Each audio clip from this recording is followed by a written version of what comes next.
Nerd Takes. Nerd Takes.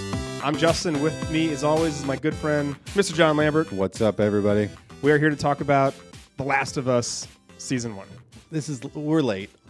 Who gives a shit? We're late on it. It was something that we wanted to do, and we just never got around to it. Yeah, So we we're watched this. We're getting around to it. Go ahead and just say the Sunday that it aired was when I watched the finale. Absolutely. So this was a show that you kept up on, a la Game of Thrones, Sopranos, Entourage when that was still out. Yes, Succession. Yeah. Okay. Well, I don't watch that, but I'll But need you to start watching respect that. that it's the same thing. I respect. This yeah. show was created by Neil Druckmann. Neil Druckmann also created the Last of Us video game, and he did a bunch of Uncharted video games, which I didn't know That's that was a pretty thing cool. that he had experience with. That kind of makes sense. Yeah. It also was created by Craig Mazin, who was in Scary Movie 3 and 4, was in Hangover 2 and 3, also created Chernobyl, and was one of the creators for Mythic Quest. Chernobyl was fantastic. And by the way, he was actually involved with the making of Scary Movies and Hangovers too. So Oh, cool. So he's involved with the making of all these. But Right. you really kind of go from these comedies to Chernobyl, and then to Mythic Quest, which it's like you haven't seen it, right? You've told me about it though. It's basically It's Always Sunny, but about a video game being produced, which is fucking great. And then you got Chernobyl, and you got this, which is obviously a huge departure from his normal style, which we can maybe talk about that a little bit more later if we want to. Summary, according to IMDb, after a global pandemic destroys civilization, a hardened survivor takes charge of a 14-year-old girl who may be humanity's last hope. And as we mentioned, this debuted January 15th, 2023, with 9 consecutive episodes every Sunday on HBO. Absolutely. Tell us a little bit about who was in it. It stars Pedro Pascal as Joel Miller, Bella Ramsey as Ellie Williams, Anna Torv as Teresa Tess Servopoulos. Very Greek, I would imagine. Yeah, absolutely. And then there are some quick appearances. Lamar Johnson as Henry Burrell. Probably just do last names, honestly. No one even pays attention. Oh, yeah. Melanie Linsky as Coughlin. Merle Dandridge as Marlene. Kevion Woodard as Sam Burrell. Jeffrey Pierce as Perry. Gabriel Luna as Tommy Miller. And Nick Offerman as Bill. Who's your favorite of all of these side characters? And you can put Tess in there, too. Nick Offerman. No, I was going to say Nick Offerman. He was good. I do think, though, Jeffrey Pierce as Perry is pretty awesome, too. Okay. So his partner. And, God, all these are so fucking good. I'm going to stick with that for now. Let's talk about what's your favorite episode. So I've got 4 nominees, and you may have others to choose from. I've got Long Time. That's the episode with Bill and Perry. Yep. Just so the audience, I mean, most people don't remember episode titles unless it's like Pine Barrens. Right. So like this you remember that? A long time was like episode 3. I think so, yeah. I think so. Yeah. Endure and Survive, which is the one with Sam and Henry. Like the one where it's the entire time Sam and Henry. Yeah. The one after they get surprised in the building. Yep. Which that might be, I think, episode 6. Yeah. Or maybe 5. When We Are in Need, that's with David and James. So that's when they're in the mountains. Yep. And then Look for the Light, which is the finale. Those are my 4 nominees. Those are my top 4. It's a hard. I'll just say mine. I think Look for the Light is the easy answer, just because the finale is so epic. Yes. Especially if you're a video game person, you played the game. Like it's probably the most. As I've read all the reviews, it's the episode that is most like the gameplay. Yeah. I really loved the Long Time episode, the one with Bill and Perry. I just was super infatuated with their backstory. I know they're kind of side characters in the show, but I think, or in the game. I think that's what's so cool about this show is that it allows time to explore these characters that they meet along their gameplay journey. Yeah. That you can't do in the game. Right. You don't really know you don't get a background on them. I mean, you might get like a little cutscene, but not to this level. Yeah. That episode's amazing. Honorable mention, the one with Sam and Henry, the Endure and Survive, namely for the last 20 minutes with the giant fight and the boggart comes out of the ground. Like that part was fucking intense. That actually might be my favorite episode. Now that I'm thinking of it. No, that one's All right, pick one. I would probably say Endure and Survive or Long Time. I'm up there. Long Time's up there too. Yeah. But I like both those. But yeah.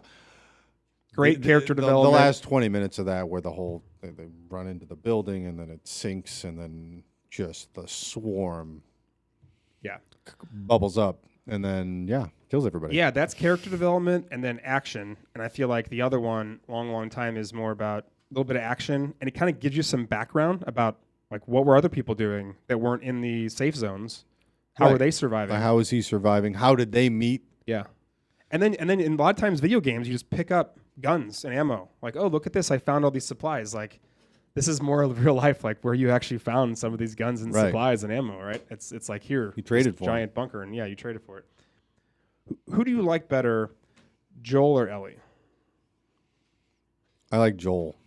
Yeah, Joel's pretty great. He's pretty good. Yeah. Okay. He's kind of no nonsense, but it's interesting because they're kind of like you can see the dynamic between them shifting throughout this show. Yeah. And I have not played the game. Mm-hmm. Ferguson tells me all the time that I need to start playing the game, and I'm like, dude, with what time do I have to play this game? I still have to play Tears of the Heaven. Oh, the new Zelda. Is that what it's called? Yeah, Tears of the Kingdom. Tears of the Kingdom. The new Zelda movie. Yeah. The game movie, whatever. Yeah. But yeah, I like Joel because he starts off really hard and now he's starting to soften up a little bit. So cool evolution of both characters. Absolutely. I do like him becoming more like soft, whereas I think Ellie maybe goes the other way. Right. And I don't mean necessarily hardened, but she becomes she becomes more traveled and hard. Yeah, I mean, she gets tougher. Right. She experiences really shitty things that Joel already experienced. And it's not to say that she was naive before, but like that's the best word of like she's going from naive to actually understanding like what's going on. What are we up against? Like what are we really up against? What is it really like? Yeah. Like you've never been outside the QZ. This is what it's like out here. It's no joke. Let's talk real quickly about connections to the game because there are quite a few ones, which is pretty cool. Okay. Gustavo Santaolalla, apologies if I screwed that up, is the music composer for the video games, as well as he brought out he was composed the entire soundtrack for the series. Oh, that's cool. Obviously it's got the same vibe to it and feel to it.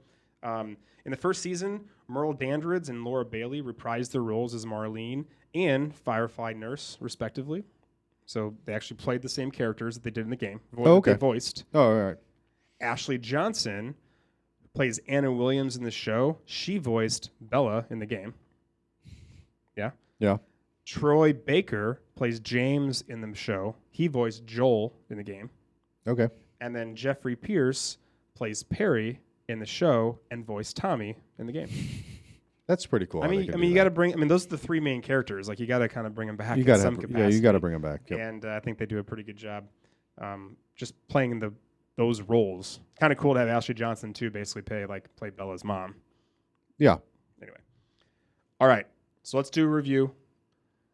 Did you have any thoughts going into this? You didn't play the game. I didn't play the game. None. So probably not a whole lot that we necessarily expected, other than people saying it's going to be the best thing of all time. I didn't even hear that. I didn't hear a lot of reviews. And truth be told, like when it first came out, I was like, oh, is that something do I want to watch? Like I wasn't even sold that was something that I wanted to actually take the time to dive into. Yeah. And then, admittedly, I think they got like 3 episodes in. And then it was on.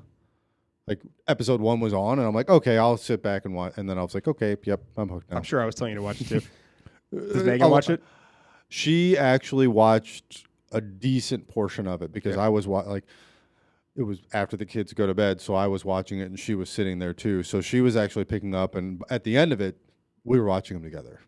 So she was enjoying it as well. That's kind of how it went with Jan and I, in that I said, I'm going to watch this. She's like, well, I want to watch it too. And then I, of course, watched it by myself because she didn't immediately want to watch it. She had to finish watching whatever show she was rewatching for the 20th time. So I watched it. I'm a jerk. All right, this is whatever cat YouTube channel she was watching. yeah, Kitten Academy. Shout out Kitten Academy. It's actually a pretty good show. I'm saying, so I watched the first episode. She's like, wait for me. I said, cool. And then I watched the entire series. And then you didn't. And then after it was over, she's like, did you watch it? I said, no. And then I watched it all with her a second time. Like a good husband. And then I said, actually, I'd already watched this. And here we are. So I watched it twice in the time that most people watch it once. So having said that, this is an 8.8 on IMDb. This is a 96% on Rotten Tomatoes. What is your Luke Skywalker nerd take. I mean, I'm gonna have to give it. I mean, you know what I love about these nerd takes the most from you? What is that you don't actually know what you're rating? I have no idea. I have no idea what I'm going to rate until I actually. I love until it. You're we really actually. It's almost like we just walked in here and you're like, "What nerd takes are we doing, Hildebrand?" I knew which ones we were Last doing. Of Us.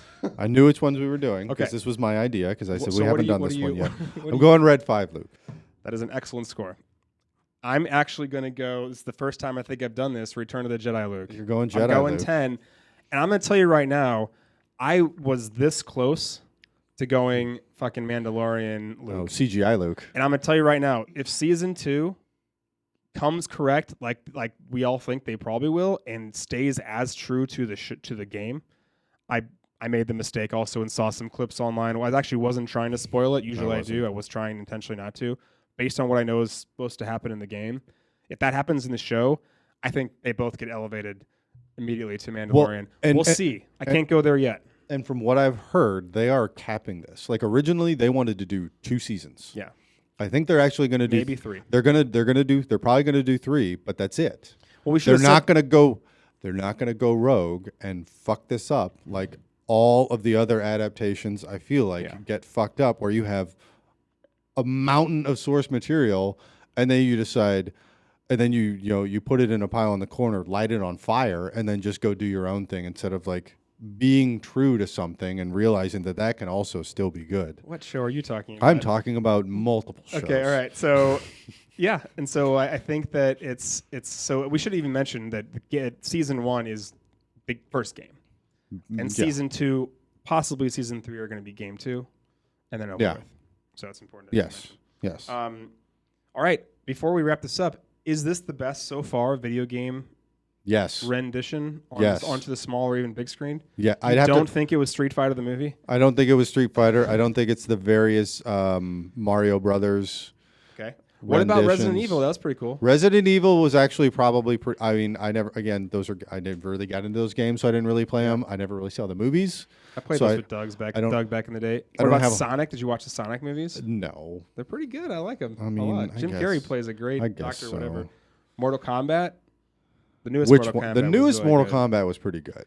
Having said that, this is still the best. This is still the best one. This is the best one. So I'm pretty. What's your level of excitement for season 2 on a scale? I mean, I'd probably give it the same thing. I think it's either Red 5 Luke or it's Jedi Luke. Because I'm definitely looking forward to it. I'm right there with you too. I'm super. I don't know how long we have to wait. Well, with the writer's strike, fucking who knows? But hopefully sooner than later. So there you go. That's a nerd take. Hopefully sometime next year. 2024. Mark it, dude. Season 2. Season 2 of Last of Us. Us. All right. Until next time. See you. Bye.